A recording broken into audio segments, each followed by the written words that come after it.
Welcome back into the GSMC Sports Podcast for our final segment of the day, where I want to dive into what is a very weird situation in the NFC South, because this is a division that, going back to last year, and even going back a couple years now, we're talking about, if I'm not mistaken, it was Tom Brady who led the Bucs to a division title with a losing record in 2022, if I'm not wrong there. That this has been a division that has been largely uncompetitive the past couple years, and I sort of thought that was going to be the case. It was 8-9, sorry, not 7-9. But Brady, yes, did lead them to the playoffs and a division title in this bad division for the past couple years, and it seemed like there was going to be sort of a new contender in the NFC South with the Atlanta Falcons going out and bringing in Raheem Morris, bringing in Kirk Cousins as well, and trying to revamp what is a young defense but has some talent, and then have a legitimate offensive game with Kirk Cousins. And Zach Robinson, I think, has done an excellent job up to this point, to give him some credit for the Falcons, but the Falcons haven't necessarily looked like that. Through the first couple weeks, it was the Saints and the Buccaneers that were really sort of shocking the world up to that point. The Saints had put up 91 points through 2 weeks and outscored their opponents by a combined score of 62 points. So, they were sort of really rearing into maybe potential actual threats, and I wasn't quite buying the hype the same level with the Buccaneers. They did beat the Commanders significantly, who the Commanders showed that they're not a half-bad team necessarily in their own right in week 1, but that was also still Jaden Daniels' first game, so it's not like they were going to ask him to do all that much. The offense didn't have the layers that it appears to have a couple weeks from now, and I know it's just a couple weeks from now, but obviously, especially when you have a rookie quarterback, you're going to take some time to install everything and implement it actually in a game. And then the win over the Lions was a good one. You have to give the Bucs credit there, but I thought it was a lot of the Lions hurting themselves, and also, for whatever it's worth, the Lions haven't looked super convincing.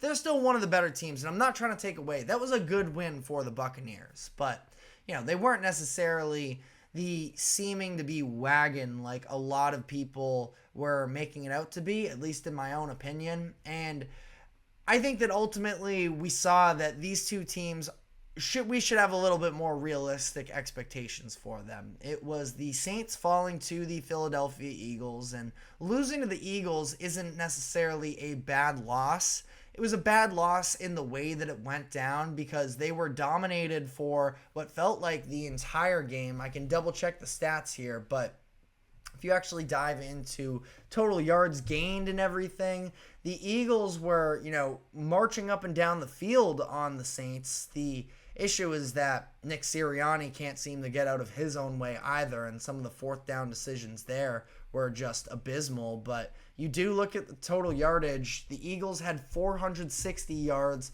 The Saints had just 219, and the score ultimately ended up being 15-12. So the Saints were really actually just lucky that they were actually in this game. Now, give them some credit. Your defense has to step up to the point where you are forcing the Eagles into having to go for it on fourth downs. That ultimately, death by a million field goals typically doesn't happen unless you are the Falcons in week 1 or the Giants in week 2. But all things considered, that Saints defense has still looked pretty solid up to this point. So as much as, they aren't necessarily the world beaters that we saw before, they're still a very talented roster, top to bottom, and I still do feel that way with the offense as well.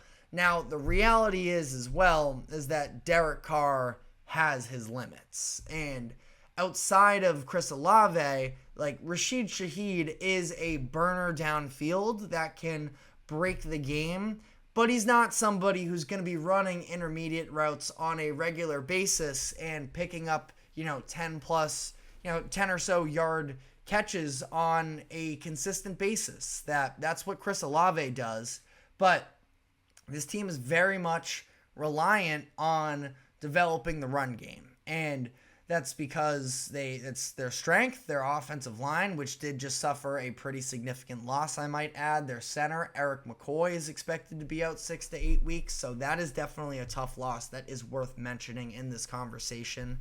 But I think that they're reliant on the run because that's what they're good at, and Derek Carr, who has his limitations as a quarterback, he has been much more successful this season using play action than just dropping back himself. And I think that, myself as somebody who's been a fan of Derek Carr for a number of years now, it's clear that he's not, one of the elites in the NFL. He's a very solid quarterback. He's a bit of a game manager to some degree, but he can have, he can do a lot of good for you because he does have the arm talent to be able to hit a Rashid Shaheed deep when the opportunity arises. But I think that they can be, I don't know, I wouldn't say one-dimensional because I do think that having Carr out of that play action is the second dimension to their game.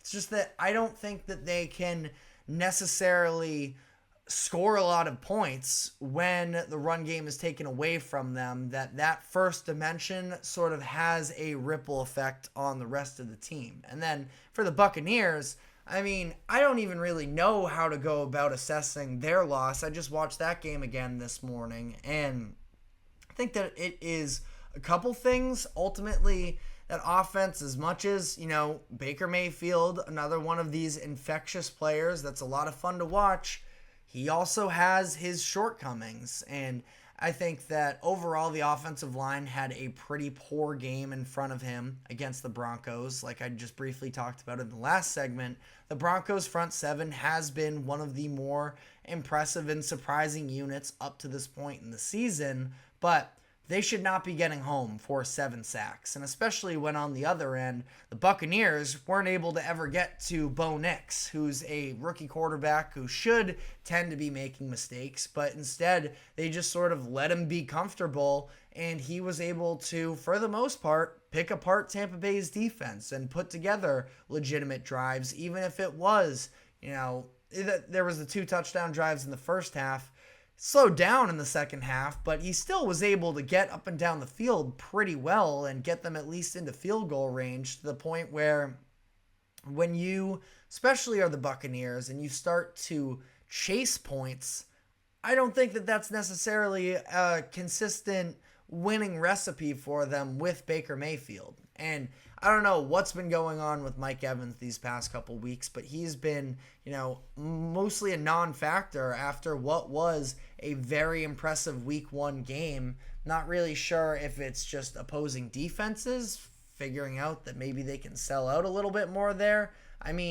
Either way, Chris Godwin's still having a good season, and I'm glad to see that, now that he's fully healthy once again, he is able to be a big contributor for him. But, after Evans came out of the gates this season with, I guess it wasn't even that incredible of a game. It was the 2 touchdowns, really, that sort of, got the job done for him. But still just 5 catches, 61 yards. He, in the past 2 games combined, is 5 catches for 59 yards. So I think that, their offense isn't quite as explosive or dominant as maybe people were thinking it was early on in the season. Now, Bucky Irving was definitely a bright spot this past week. You saw some of the runs for him, those quick cuts, the vision. I'm not somebody who is super familiar with Bucky Irving's game when he was at Oregon in college, but definitely has been,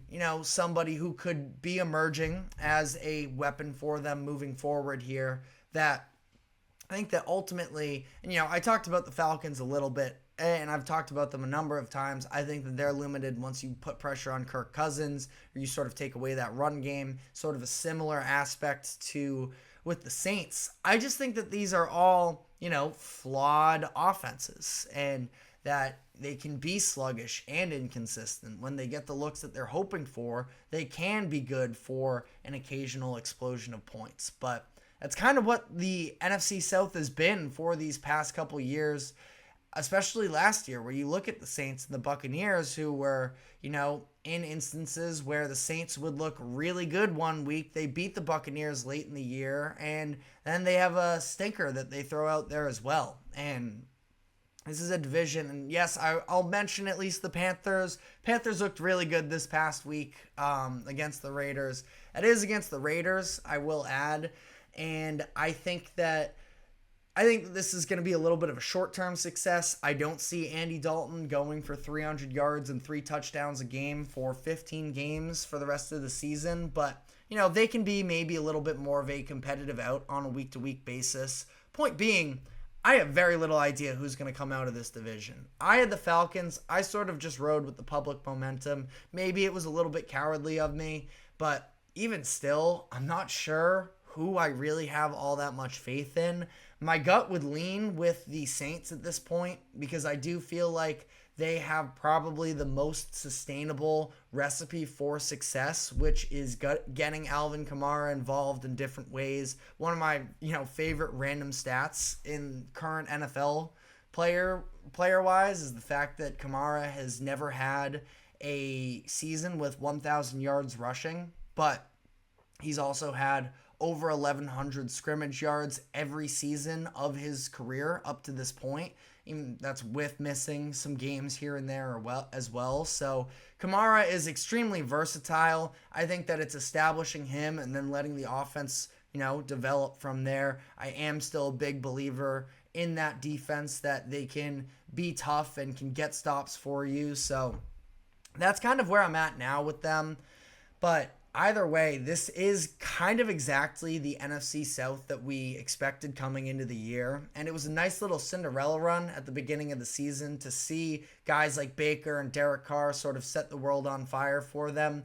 But I feel like we're coming back down to earth a little bit, which is what happens after, the first few weeks in the NFL season. But let me know who you think is winning that NFC South, because it is going to probably be a race down to the final weeks of the season. But that is all the time we have for today. Thank you very much for tuning into the GSMC Sports Podcast. Thank you to the GSMC Sports Network for allowing us to host this show. Remember to like, follow, subscribe wherever you may be keeping up with us. And we will be back tomorrow afternoon, same time as always, at 2 o'clock p.m. Eastern. We will see you then. Take care.